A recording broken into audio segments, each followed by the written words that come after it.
welcome back to my channel. So for today's video, I'm going to be sharing with you how I make this spooky wooden sign that can stand on its own from items you can purchase from any hardware store or Amazon or even Dollar Tree items.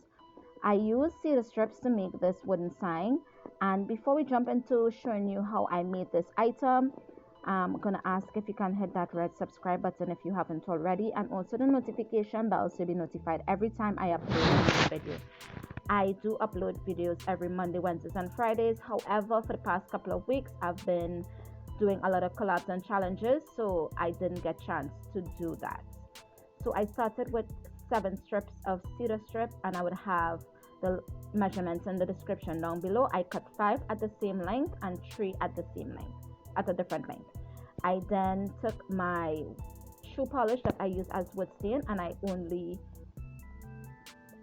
stained one side and the edges of each of the pieces and let them dry completely. I did this so that it would have a finished look at the back, because this is a piece that you would be seeing on the inside. I took my Gorilla wood glue and I just placed a strip on each of the 5 longer pieces, and I did use the shorter end and I measured slightly to leave gaps in between each of the 5 and making sure everything was as equal as possible.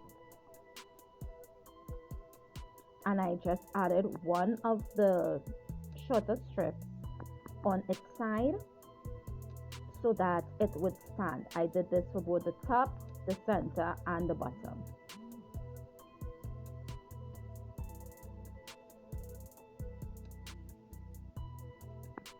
I did clean off the excess glue that was seeping at the sides, and I let this piece completely dry overnight.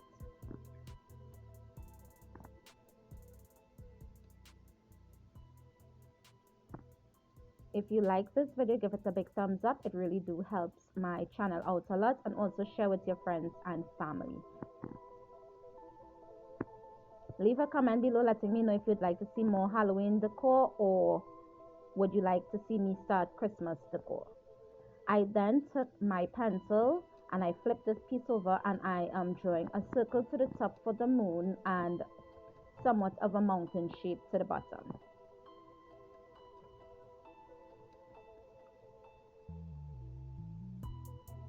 I wanted my mountains to look slightly high and low because it would be somewhat of in the distance.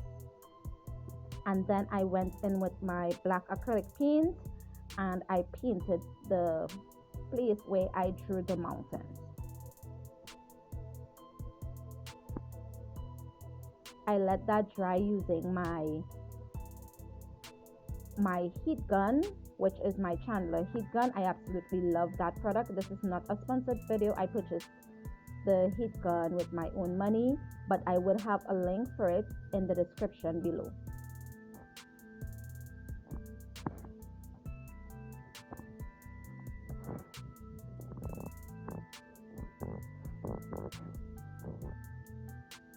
Once I had the bottom, which is the mountains, dried, I went in with an even finer brush.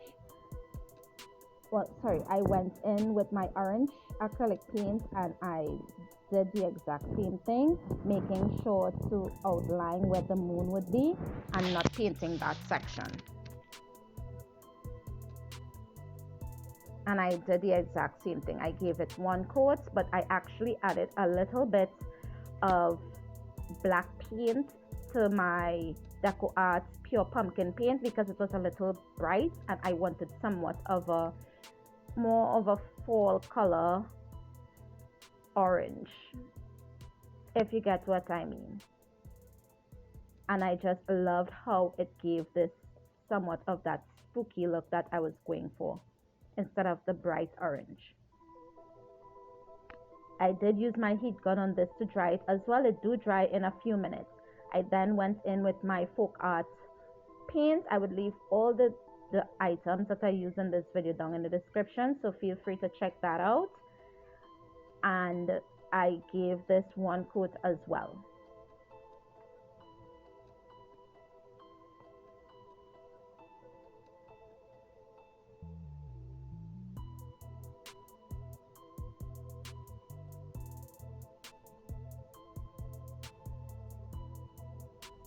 Once everything was dried, I did go in with a very fine brush. I didn't have one, so I had to create one with an old paintbrush and cut some of the bristles off. And I just made some imperfect lines going all around the mountains to look like wood sticks or a fence, and then I went in with two lines going across to make the fence. I just wanted it to look like it was so far in the distance you were hardly even seeing the fencing, and that just added some more depth to this piece.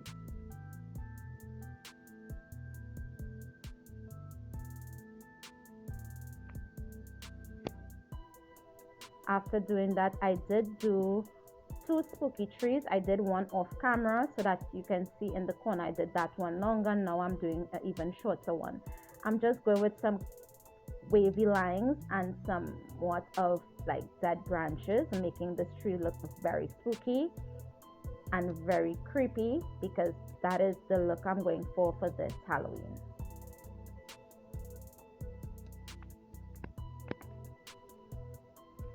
I did went and make some bats as well, flying into the moonlight, as well as on the orange part of the sign. I did make a few bats.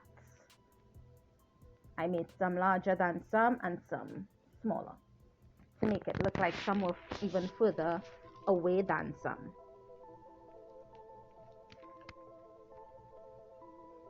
Once all these different layers were dried, I then began to paint my witch that was flying across the moon. It wasn't as perfect as I would like it to be, but I guess it looks really good, I guess. And it does look as what I envisioned it look. This is a Pinterest inspired piece. I saw this, but they used pallet wood rather than the cedar strips. This is what I had on hand at the moment. I didn't get a chance to go to the hardware store to get pallet wood, but I just made a miniature version. You can make this as small as or as big as you would like. You can even make it for your porch area or outdoors, but just remember to use a polyurethane or polyacrylic to seal in the piece and make it water resistant.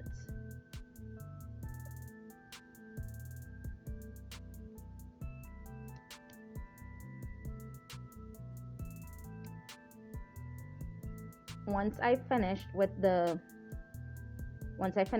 wedge, I did touch up anywhere that had black paint, and this is the final piece. I absolutely loved how it turned out, and thank you so much for stopping by and watching my video, and I would see you guys in the next one. Stay safe. Bye.